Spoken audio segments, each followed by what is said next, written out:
And as I saw it from the video, I saw a worker here inside the store following the law.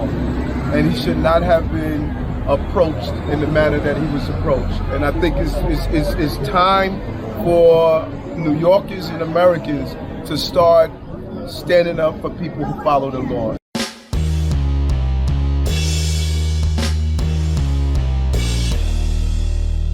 How's everybody doing? My name is Anthony Brian Logan, and today we got to talk about the ridiculous case of a 61-year-old bodega store clerk in Harlem, New York City, being charged with second-degree murder after a clear case of self-defense. Now, you just saw Eric Adams, New York City mayor, talking about the situation, saying, hey, we support those that follow the law, because it was obvious the whole thing was on camera. And if you want to see the full uncut incident in question, a link for that will be in the description. I'll play a little bit here, but of course, we're on the YouTubes, we're on Instagram. I can't show the whole thing. They're going to flag my whole channel. But before I go down in that rabbit hole any further, let's roll this clip. In this clip, you'll see a Fox News report, which is mostly a local news report, talking about the situation, showing you some of the details, showing you the video. But after we get done watching that, I'll come back. I'll talk about what was said. I'll give you some more information. Then I'll give you the rest of my 2 cents and my deep detail analysis, and then I'll wrap it on up with a nice bow on top. So without further ado, let's go ahead and roll it. Austin Simon threw Alba into a wall, then leaned down and screamed in his face. When the older man stood up, Simon grabbed him by the neck. Here's a local news account describing what happened next. Surveillance video shows 37-year-old Austin Simon push the clerk behind the bodega counter and then stand over him. Moments later, a struggle ensues. The two wrestle and the clerk stabs Simon multiple times. This happened late Friday night in the Blue Moon convenience store off West 140th Street. Police were called for an assault in progress and found Simon bleeding from 2 stab wounds in his chest and 1 in his neck. He later died at the hospital, and police arrested the deli clerk, 51-year-old Jose Alba, for second-degree murder. All right, so you saw that, you heard that. Now, just from the video that you saw right there, and if you saw the full uncut version, it's self-defense. So here's the backstory before I get into why it was self-defense, aside from the obvious. Now, the backstory is this woman comes into the store with her daughter, and she's buying some chips for her daughter. The EBT card she uses declines. So allegedly, the store owner snatched or slapped the bag from the little girl's hands. That's what the woman said. Okay. And of course, you'll say something like that after your boyfriend that got killed over the situation. But anyway, the card declined. She couldn't buy the chips. That became a whole scuffle. And the girl was out front, knocking stuff down. You know, the whole typical routine. So anyway, she goes to get the boyfriend to confront the store clerk. Here he comes 10 minutes later. This guy, I think he's 35 years old. He has a long rap sheet, including assault. He shouldn't be on the street anyway. He had like 8 prior charges. But he goes behind the counter to assault the store clerk. You saw him get pushed down on the ground or on some crates or whatever it was. And at a certain point, the clerk is trying to leave. He's not trying to fight the guy. He's not trying to attack the guy. He's trying to leave. But the guy behind the counter, the upset boyfriend, the crash test dummy, the moron, the ridiculous, kamikaze pilot, he is attacking the clerk some more. So the clerk was like, all right, you want to do that? Well, take this blade about 45 times in the chest. I'm exaggerating, but the guy did pull his blade out and defend himself. That's just what it was. Also, what they didn't say in the clip, and what you may not hear in the media, is that the girlfriend also stabbed the clerk while the clerk was stabbing the boyfriend in self-defense. But she's not been charged at all. Very interesting. So the guy that pulled his blade in self-defense after he was attacked not once but twice, he gets charged second-degree murder. They're trying to put him in jail. They were trying to remand him with no bail. Then it was like $500,000 bail. Then it was $250,000 bail. Then it was $50,000 bail. Of that, his family put up $5,000 in cash, and I think the store he worked for put another $5,000 in cash to equal to 10 to get to, I guess, what he needed. Or maybe to cover the family's money they put up. I'm not really sure. But it took all of that to get the guy out of jail before the trial happens. And when the trial does happen, the crazy, ridiculous DA, Alvin Bragg, is trying to get him with second-degree murder.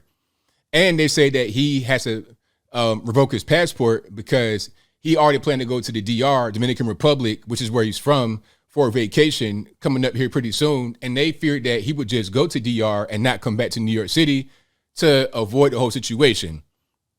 So they got to put him on an ankle monitor, and he can't leave the 5 boroughs, New York City, no passport, 61 years old, defending himself, no known criminal record, none of that. But the guy with an extensive rap sheet who attacked him and his girlfriend joined in and stabbed the actual clerk. I mean, we're not going to talk about that. We're going to totally ignore that and put all the blame on him. This is a big part of the problem in a lot of these cities. You're victim blaming, quite literally. The guy gets attacked. What is he to do? He's trying to leave peacefully. The guy's not letting him. All right, take this knife. But I thought the problem was guns. I thought the problem was guns, illegal guns on the street. So we're going to ban knives now? We're going to ban hands and feet? Because that could have easily, I mean, if the man was, still got his strength, the old man strength, he could have beat him to death. Or maybe the younger man could have beat the clerk to death. Then what? What would it have been then? Another episode of violence, nothing really to see there? Would you let the guy out on probation again, as you have before? Speaking about the guy that got stabbed, who attacked the man first. What are we really doing here? And what's going on with your man, Eric Adams, the mayor of New York City? I really don't know, because on one hand, he'll talk about how we got to get tougher on crime and we need to reduce all the violence in New York City. But then he supports some of the gun grabbing measures. It's like the gun grabbing had nothing to do with it, because in that case, there were no guns involved. Yet a guy still died, and yet a guy still had to defend himself. And yet the guy who is innocent is now facing penitentiary time. I don't think a jury in the world would convict this man, because it's right there on camera. It's not even a matter of he said, she said. This is what's right in front of your face. You can't deny what's going on. You can't deny it. If you really want to fix the crime issue in New York City, how about locking up guys that should be locked up? I've heard about guys that should not be on the street. I'm talking about actual gang members, people that got long rap sheets, when they get charged with a murder and a legitimate murder. I ain't talking about they're in the store being attacked and potentially being stomped into the ground by a younger man. I ain't talking about that. I'm talking about you're out on the street, you're thugging, they're drugging, running guns, running this, running that. You kill somebody again, and you get let out the same night on a very low bail. And then that very same night, you go out and kill somebody else. That kind of stuff happens in New York City. Happens in California. It's so weird. You're tough on the wrong people. You're tough on the regular civilians. You're trying to pass gun control for the regular normies, right? You're trying to have magazine control and ammunition, crazy markups. I saw a bill where they said they want to increase the price of a so-called assault weapon and/or ammunition by like 1,000% to make it prohibitive to purchase legally. Meanwhile, all that's going to do is bolster the underground market. Okay, you got a big crazy margin in between what they're charging in the stores with the extra tax and what you get it for on the streets. If I get a gun on the streets, I mean, ain't no background check. I get it for cheaper. It's easier. Ain't no scrutiny. Ain't going to be no red flag laws enacted upon me, because you don't know what kind of guns I have. I bought it illegally. These policies they're doing don't make any sense. So if you want to prevent this kind of lawless behavior in New York City, Los Angeles, Chicago, wherever it is in the country, if you want to prevent that, now I'm not here to say you could totally eliminate it, because I'm not a fool. I know you can't eliminate crime altogether. I understand that. But if you want to prevent it, you got to get tougher on crime, harder on crime. Don't get softer on it. And don't punish law-abiding citizens for defending themselves. Okay? I thought we all had the right to self-defense. I thought that was just a thing we had, just as Americans, we could defend ourselves. Okay? If I get punched in the face 45 times and I stab somebody in self-defense, I shouldn't be the one that gets locked up. Okay? I should be celebrated for handling my business, defending myself. I didn't attack that man. I didn't provoke that man. He attacked me. He provoked me. He did not let me leave. So whatever happens to him, that's on him. That's his fault, not mine. Shame on Alvin Bragg and anyone else that defends second-degree murder charges for this man who obviously defended himself on camera at his own place of business. But I think I'll leave that right there for now. And what say you? What's going on here in New York City? Why are we charging this 61-year-old man for second-degree murder on an obvious self-defense case when the woman who started the whole situation, because her EBT card declined, she must have go in there, tear stuff up, sick the boyfriend on the store clerk, and then she stabbed the clerk while the clerk was defending himself.